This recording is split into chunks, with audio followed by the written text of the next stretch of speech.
Subscribe कीजिए ज्ञान सागर channel को और बेल आइकन को दबाइए लेटेस्ट जानकारियाँ पढ़ने के लिए। नमस्कार दोस्तों, मैं आपका बहुत बहुत बहुत स्वागत करता हूं आपके अपने इस YouTube चैनल जिसका नाम है ज्ञान सागर चैनल। नमस्कार दोस्तों, मेरा नाम है अभिषेक चतुर्वेदी। आप देख रहे हैं ज्ञान सागर चैनल को। आइए सीखते हैं। तो दोस्तों, हम यहाँ पे बात कर रहे हैं व्याकरण की। पिछले कई सारे वीडियोज़ में हमने आपसे व्याकरण के बारे में ही बात की थी। पहली बार हम दोनों या हम और आप आमने सामने हो रहे हैं, इसके लिए 10 लाइक और 1 सब्सक्राइब तो बनता है। तो दोस्तों आगे बढ़ते हैं। यहाँ पे देखते हैं, हम बात कर रहे हैं व्याकरण के बारे में। व्याकरण में सबसे पहले देखते हैं हमने संज्ञा देखी और काफ़ी चीज़ें देखी। हमने उसका उच्चारण कैसे करते हैं, उसका प्रोनाउंसिएशन कैसे किया जाता है, वगैरह वगैरह। तो आज हम देखते हैं उसका दूसरा भाग जो है हमारा, वह है सर्वनाम। जैसे आपको पता होगा, जैसे सर्वनाम अर्थात अगर सर्वनाम को संधि विच्छेद करेंगे तो आएगा सर्वनाम, अर्थात सर्व सब का नाम। ठीक है, अब यहाँ पे बताता है सर्वनाम अर्थात सबका नाम। इसका परिभाषा जो है, सर्वनाम अर्थात संज्ञा के किसी स्थान पर आने वाले शब्द को ही सर्वनाम कहते हैं। जो संज्ञा के स्थान पर आता है, संज्ञा के बदले आता है। जैसे ध्यान दीजिएगा, मैंने कहा जैसे उदाहरण, पूजा विद्यालय जाती है और वहाँ वह पढ़ती है। जो वह है वो है सर्वनाम। और आपको पता होगा, पता ही है क्या, सर्वनाम जो है वो 6 प्रकार के होते हैं। एक एक करके हम उनका देखते हैं। अब यहाँ पे पहला है लाइक। ठीक है, यहाँ पे पहला है पुरुषवाचक सर्वनाम, दूसरा है निजवाचक सर्वनाम, तीसरा है प्रश्नवाचक सर्वनाम, चौथा है संबंधवाचक सर्वनाम, पांचवा है निश्चयवाचक सर्वनाम और जो छठवां है वह है हमारा अनिश्चयवाचक सर्वनाम। दोस्तों एक एक करके देखते हैं इनके बारे में क्या है। पहला लाइक। ठीक है, आगे देखते हैं। पहला है पुरुषवाचक सर्वनाम। वे सर्वनाम शब्द जब बोलने वाला व्यक्ति तथा अन्य व्यक्तियों के लिए जिन सर्वनाम शब्द का प्रयोग किया जाता है उसे हम पुरुषवाचक सर्वनाम कहते हैं। जैसे पुरुषवाचक सर्वनाम के भी 3 बच्चे हैं।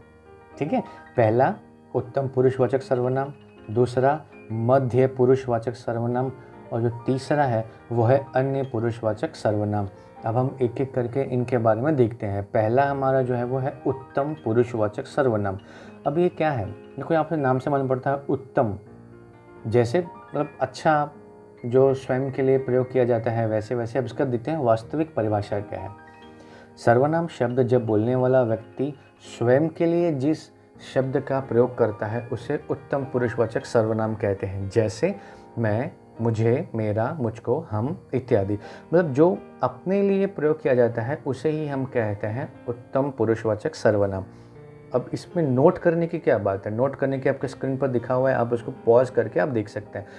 म और ह वर्ण से जितने भी शब्द बनते हैं उनमें उत्तम पुरुषवाचक सर्वनाम होता है, तथा म और ह वर्ण के किसी भी स्वर की मात्रा हो सकती है। यहाँ पे मात्राएं कोई भी लगे उससे हमें कोई फ़र्क नहीं पड़ने वाला, व्याकरण में कोई भूचाल नहीं आ जाएगा। ठीक है, आगे बढ़ते हैं। हमें बस उसमें म और ह वर्ण से जितने भी शब्द बनते हैं बस उनको ध्यान देना है। दूसरा है हमारा है मध्य पुरुषवाचक सर्वनाम। मध्य से ही मालूम पड़ता है जो मध्य में आता है, जो बीच में आता है, कबाब में हड्डी टाइप। ठीक है, अब देखते हैं यहाँ पे क्या है। वे सर्वनाम शब्द जब बोलने वाला व्यक्ति सुनने वाले व्यक्ति के लिए जिस सर्वनाम शब्द का प्रयोग करता है उसे हम मध्य पुरुषवाचक सर्वनाम कहते हैं।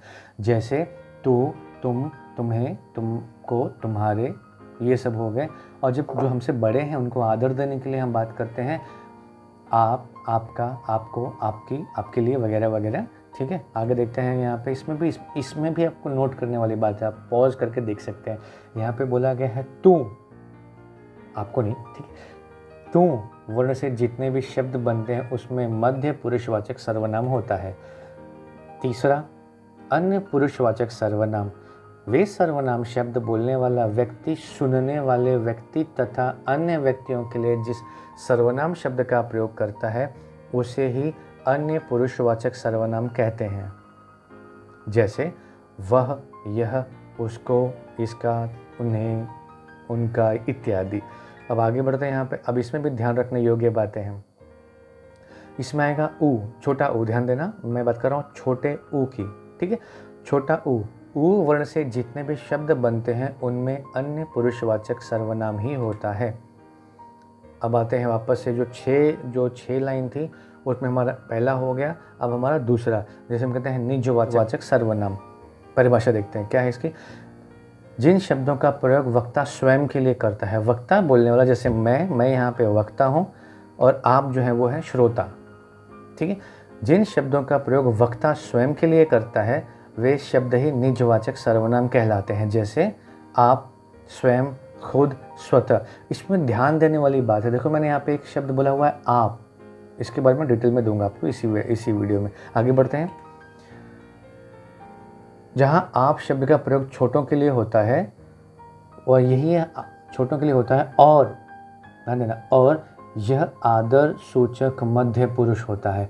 अब जहाँ पे ये आप शब्द आ जाएगा वो है आदर सूचक मध्य पुरुष हो जाएगा।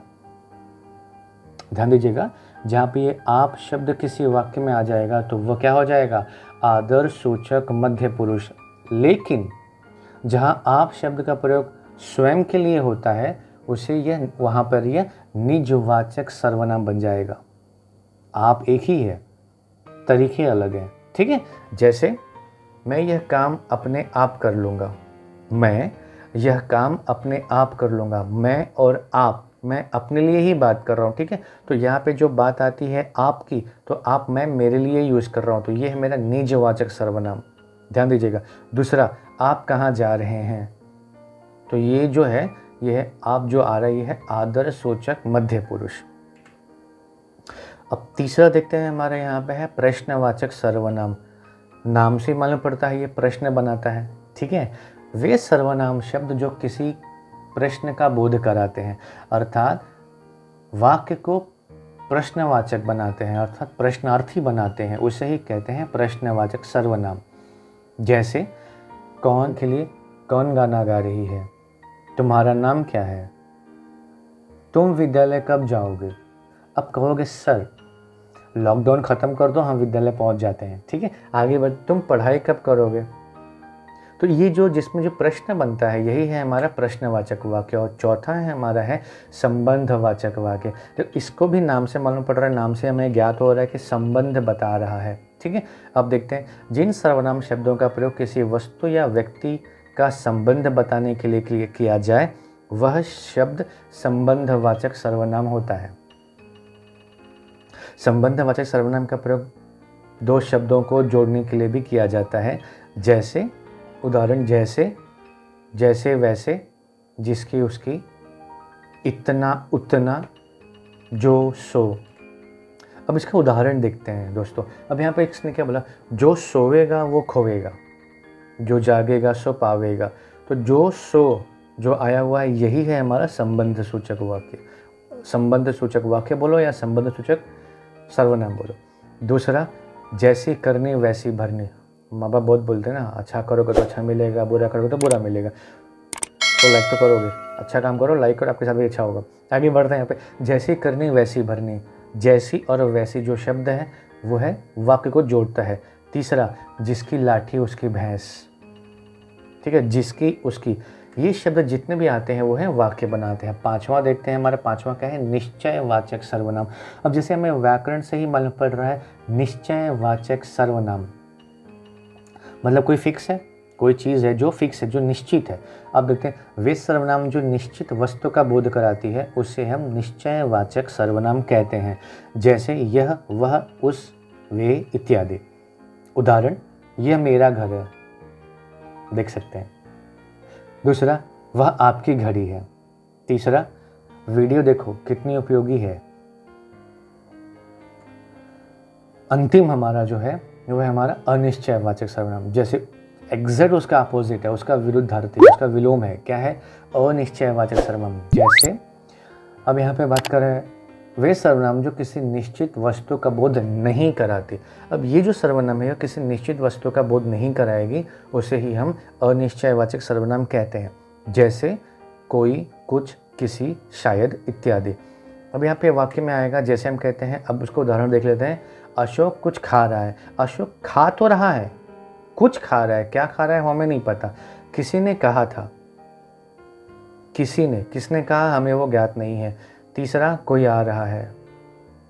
और चौथा, कुछ लोगों ने बुलाया है। किसी ने बुलाया है, कुछ लोगों ने बुलाया है जो हमें अज्ञात है, जो हमें मालूम नहीं है किस लोगों ने बुलाया है, कितने लोगों ने बुलाया है, किसने बुलाया है। ठीक है, जो हमें मालूम ही नहीं है उसे आता है अनिश्चयवाचक सर्वनाम। तो बस आज के लिए वीडियो में बस इतना ही। आगे देखते रहिए, चैनल को लाइक कीजिए, शेयर कीजिए, सब्सक्राइब कीजिए और प्लीज़ सपोर्ट कीजिए। वंदे मातरम।